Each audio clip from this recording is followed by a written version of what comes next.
Almost 8 years ago, the Supreme Court ruled that government and other public sector workers can't be forced to pay union dues. That's because unions frequently spend the money on politics, and not all of the members agree on who's supported. But all these years later, the battles between employees and their unions continue. Today, Mikenzie Frost reports on a legal challenge mounted by 2 teachers in New Jersey. Marie DuPont has been a teacher for 20 years in New Jersey, spending the majority of her career at this school near Newark. Until recently, she was also a member of the New Jersey Education Association, the state's largest and most influential public employee union with more than 200,000 members. Her obligation to the union hasn't come cheap, with dues to the tune of $1,500 annually.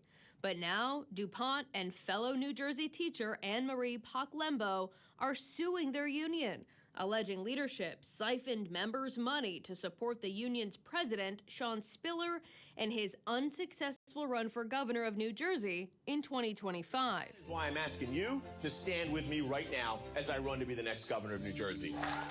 We did not give them permission to do that, to use our money to back up President Spiller. Political campaign. DuPont says when she joined the union, she was given options about campaign cash. She could either check a box to voluntarily contribute to the union's political causes or leave it unchecked. DuPont says she left the box unchecked. When we check that box and say that we're not voluntarily giving our money to do certain things, that's exactly what we mean. In 2018, the Janus v. AFSCME U.S. Supreme Court decision fundamentally changed labor law, ruling public employees cannot be forced to pay union dues.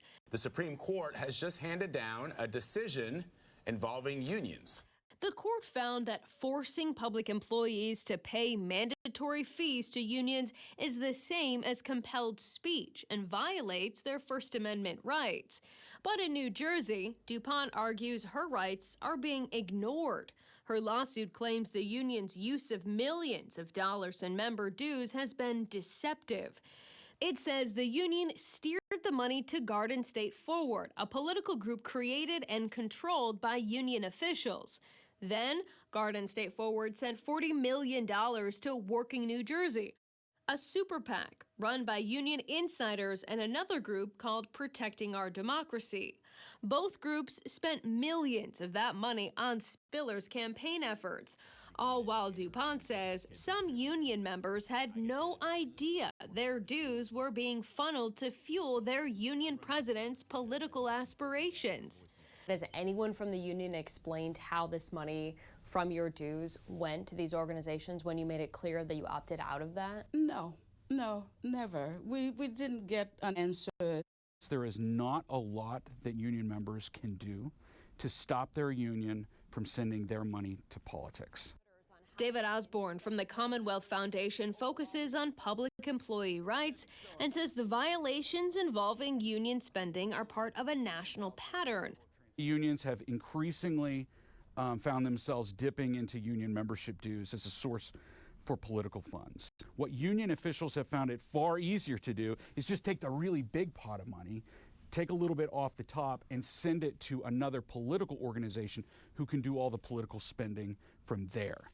Osborne says the Janus ruling from the country's highest court decided the work of unions is political. Unions are still using the same lines that they've always used to convince people that they're not spending money on political matters. Truth is, they're spending tons of money on it. That's exactly what DuPont says happened to her and why she says she's suing. Trust, integrity, transparency. That is what really my lawsuit is about. Osborne says nearly 98% of unions' federal political spending went to Democratic candidates and causes. On the state level, about 96% of spending benefits Democrats. If the teachers are successful in this lawsuit, could that set a precedent for other unions and how they're able to spend their money?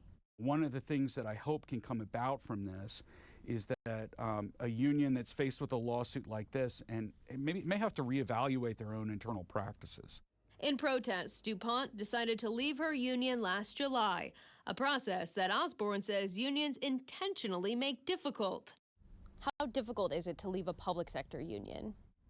So it's like a full-time job to leave your membership. I think union executives are terrified that ultimately they will lose their position and their power as a result of members leaving the union. What does the union say about the allegations? Well, Sharyl, a spokesperson for the NJEA calls this lawsuit baseless and without merit, saying that it's a member-led union with decisions about endorsements and spending coming from its elected leaders. The union did recently ask a judge to dismiss this lawsuit, but that motion was just rejected, and an appeal is expected. All right, Mikenzie, thank you.